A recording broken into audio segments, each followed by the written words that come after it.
So I love that you brought your science background into the actual game. How do you go about researching something like the 1918 pandemic? Do you just hit the books? Do you reach out to experts? Is there any kind of fun things that you did to research it and sort of thread the history into the actual gameplay and story? Yeah, there's a lot we did in art too. Like for the art, we actually looked at a lot of Victorian clothes and costumes, and so we drew the characters around that. And also like kind of like the decor was based upon the same way. So we looked at like books, and a lot of them were black and white, so we kind of imagined what colors that that we would have.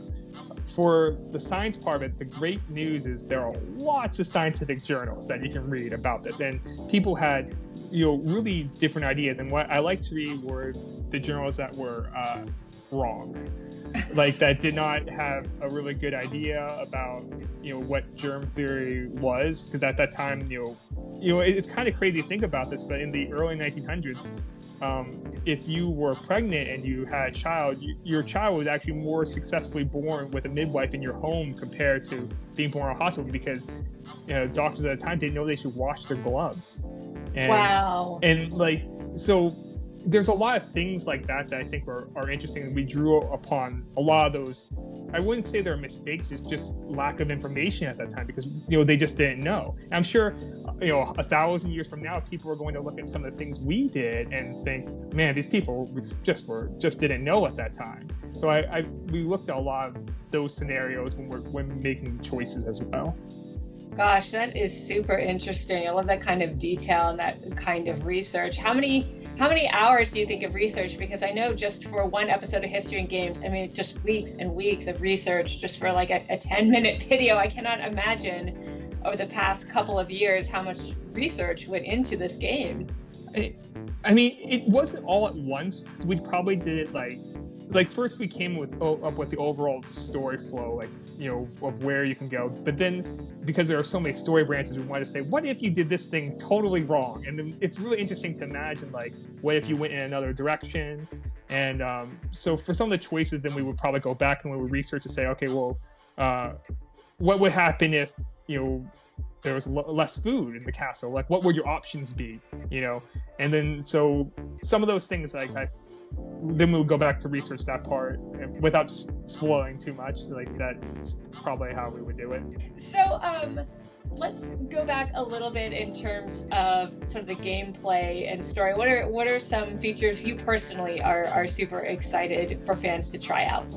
Yeah, I'm definitely excited to see how they're using a lot of new battle mechanics, and compared to the first Fallen Legion, now we have this strategy RPG style grid, so you can move around. You can also knock enemies back and forth. It's similar to a fighting game where you can have knockback. And the position of where you put enemies, you can knock them into a debuff, or you can set up a combo attack where you push them into an area where you can give a really damaging magic spell. Though I'm really excited to see how people are going to learn this system, and I've seen some videos already, and it's really cool to see how people have picked it up, and it's something that's, I think, different from a lot of other games. I'm definitely interested to see what endings people discover and what gravitate towards, because there are definitely a lot of possibilities, and I mean, I'm really looking forward to seeing that, because I'm just to see what choices that people make. Right. Real fast, I wanted to talk about the first Fallen Legion, because you mentioned it was based on the French Revolution. How do you decide the sort of theme for the game? Is there something that inspires you? Is it something topical that's going on? There was no way for you to know about this pandemic 2 years ago, but was there something in the middle of the night where it was like, it'd be really cool, a game about the French Revolution, but with a twist? Like, how does that come about? So for Fallen Legion 1, we want to have an idea of what would happen when you have two kinds of leaders. One leader that is granted power and one leader that is a populist. And it was trying to gather, it sees real problems in society and is trying to work to put those together, but is also kind of power hungry as well. And those two characters would clash pretty badly.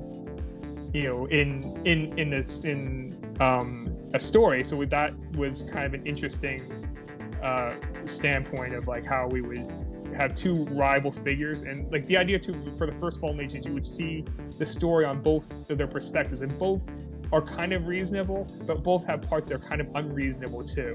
And that kind of idea of having these two opposing perspectives on like one giant battle, we thought was really interesting. Is there any kind of terminology or vocabulary from the 1918 pandemic that sort of makes its way into the game? Because obviously you've talked about how the gameplay and like the costumes and everything sort of match that time period.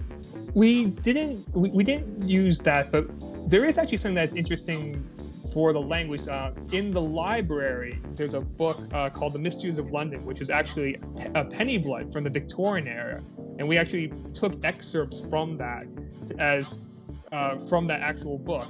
This book was, I mean, it's probably not something that people heard of, but was actually, were probably read as much as Charles Dickens books at the time, but they're penny blood, so they're more like pulpy and stuff like that.